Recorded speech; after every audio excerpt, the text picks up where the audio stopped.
बंधु माने आजिर एही कार्यक्रम को आपण मानकु स्वागत। आजिर एही कार्यक्रमटी तुला राशि व्यक्ति विशेष मानक पई बहुत गुरुत्वपूर्ण अटे, बहुत ही खास अटे। कारण वर्ष 2026 रो 11 मार्च परे आपणक जीवन रे एक बड़ परिवर्तन आसीबाकु जाउछि। अर्थात होली पर्वर तुरंत परे ही आपणक जीवन रे एपरि किछि घटना घटिबाकु जाउछि जहा आपण स्वप्न रे सुधा कल्पना करि नथिबे।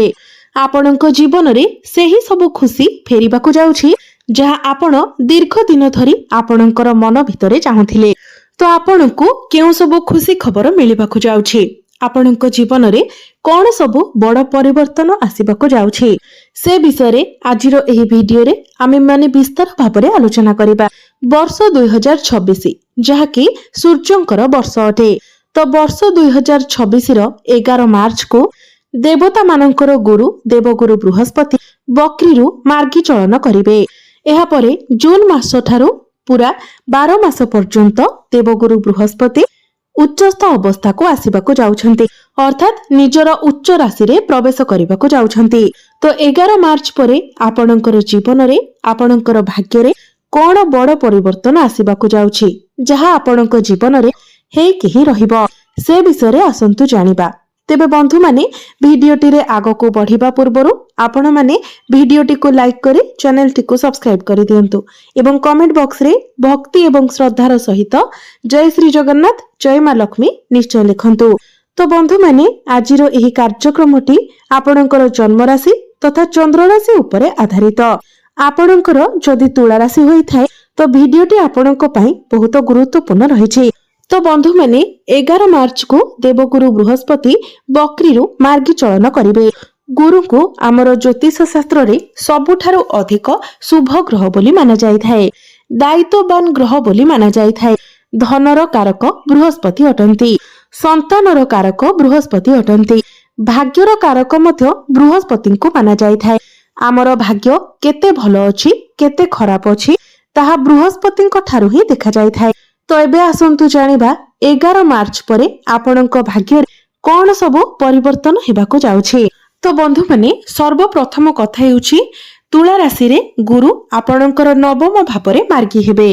बृहस्पति आपणक राशि रो तृतीय एवं सप्तम भावर अधिपति अटंती। जेतेबेले षष्ठ भावर अधिपति आप बक्री अवस्था रे थिले तो आपणकर भाग्य रे किछि ना किछि कमी देखा देउथिला।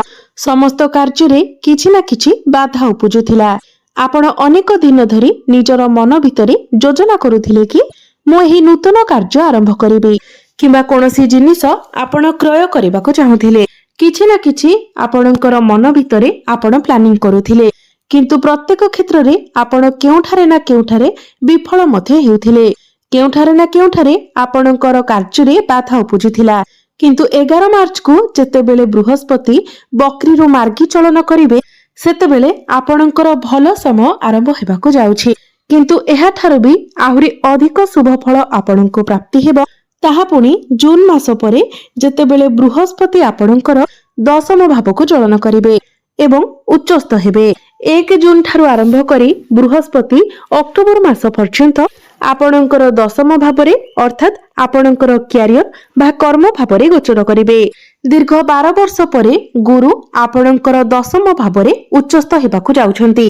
आपण एठारे गोटिए कथा लेखिकी रखंतु जे जेतेबेले बृहस्पति आपणकर दशम भावको आसीबे तो सेतेबेले आपणकर कर्म क्षेत्र रे आपण सबुठारु बड़ परिवर्तन देखिबाकु पाइबे। तो जेउ व्यक्ति विशेष माने दीर्घ दिन धरि गोटे चाकरी रो अपेक्षा रे थिले, जेउ माने बेरोजगार थिले, जेउ मानक पाखरे कोनोसी भी चाकरी बाकरी नथिला, तो जून मासरु नै अक्टोबर मास मध्यरे आपणको निश्चित भाबरे नूतन कर्म प्राप्ति हेबो, नूतन चाकरी आपणको प्राप्ति हेबो।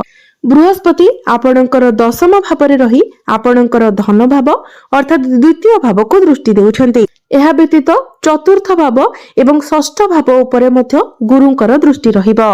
जून मासरु नै अक्टोबर मास मध्यरे जदि आपणकर किछि लोन अछि तो सेही लोन रो आपणको मुक्ति मिलि जिवो, किबा जदि कोनोसी व्यक्ति आपणकर किछि क्षति करबाको चाहुछि किबा आपणकर जदि कोनोसी शत्रु अछंती तो समस्त शत्रु मानक ठारू आपणको मुक्ति मिलिबो।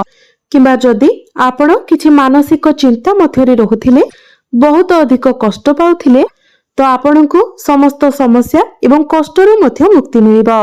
समस्त क्षेत्र रे जो बाधा उपजुथिला ताहा आपणकर कर्म क्षेत्र रे हेउ, भाग्य रे हेउ, व्यापार वाणिज्य रे हेउ, तो जून मासरु नै अक्टोबर मास मध्यरे आपणकर समस्त बाधा विघ्न दूर होई जिवो। क्यारियर भाव को जेतेबेले बृहस्पति आसी थांती तो सेतेबेले मनुष्य दायित्ववान हो जाय थाए, मनुष्यर दायित्व बढ़ी थाए। आपण एही 11 मार्च परे समस्त कार्य को स्मार्ट वे रे करबा को पसंद करिवे। आपणक मध्यरे ज्ञान एवं बुद्धि बढ़िबो। समाज रे आपणकर मान सम्मान लोकप्रियता बढ़िबो। जदि आपण जून मासरु नै अक्टोबर मास मध्यरे कोनोसी बैंकिंग एग्जाम देउछंती, गवर्नमेंट रिलेटेड किछि परीक्षा देउछंती, सरकारी स्तर रे कोनोसी भी परीक्षा देउछंती तो सेथिरे आपण निश्चित भाबरे सफलता लाभ करिवे। जदि आपण टीचरशिप करूछंती, फाइनेंस क्षेत्र रे अछंती, मार्केटिंग क्षेत्र रे अछंती, तेबे आपणको अनेक शुभ फल प्राप्ति हेबो। बंधु माने बृहस्पतिंकर दृष्टि को अमृत समान बोली माना जाय थाए। बृहस्पतिंकर दृष्टि आपणकर चतुर्थ भाव उपरे रहुअछि। चतुर्थ भावटी होई थाए समस्त प्रकारर भौतिक सुखर भाव, मांगर भाव। तो एही समय आपणको समस्त प्रकारर भौतिक सुखर प्राप्ति हेबो। आपण किछि भूमि, प्रॉपर्टी, जमी, नूतन जानवाहन इत्यादि किनि पारंती, नूतन गृह मध्य निर्माण करि पारंती। आपणकर घर परिवार रे खुशीर माहौल लागि रहिबो। एही समयटी आपणकर फैमिली प्लानिंग को नेकी बहुत भल रहुछि, कारण बृहस्पतिंकर दृष्टि आपणकर द्वितीय भाव अर्थात आपणकर परिवार कुटुंब भाव उपरे पडुअछि। एहा सहित चतुर्थ भाव उपरे मध्य पडुअछि। तो फैमिली प्लानिंग पई एही समयटी बहुत भल रहुछि। जून मासरु नै अक्टोबर मास मध्यरे आपण आपणकर घर परिवार पई कोनोसी बड़ जिनिसर क्रय करि पारंती।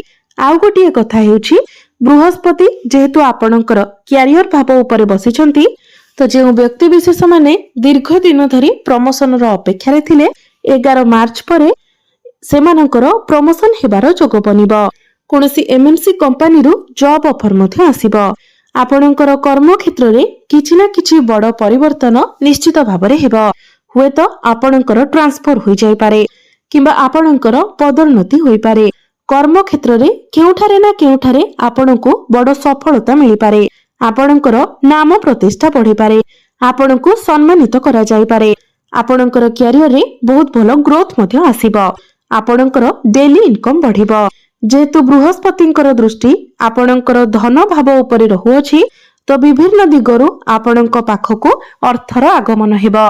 समय समय रे आकस्मिक धन प्राप्ति हेबो। आपणकर फाइनेंशियल ग्रोथ हेबा सहित बैंक बैलेंस मध्य बढ़िबो।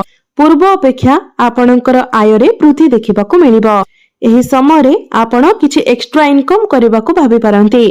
एही समय मध्यरे जदि आपण किछि कंपटीशन रे भाग नेउछंती, क्रीडा क्षेत्र रे भाग नेउछंती, तेबे आपणको शुभ फलर प्राप्ति हेबो। जेहेतु गुरु उच्च अवस्था रे अछंती, शिक्षा क्षेत्र रे मध्य आपण बहुत उन्नति एवं अग्रगति करिवे। शिक्षा क्षेत्र रे आपणको बहुत किछि सफलता मिलिबो। आपणकर शिक्षा क्षेत्र रे किछि बड़ परिवर्तन होई पारे। 11 मार्च परे जदि आपणकर किछि एग्जाम अछि तेबे सेथिरे आपण निश्चित भाबरे उत्तीर्ण हेबे। मन पसंदर कॉलेज रे आपणकर एडमिशन होई पारे। आपण कोनोसी फॉर्म फिलअप करि पारंती। प्रेम जीवन रे मध्य आपणको सफलता प्राप्ति हेबो।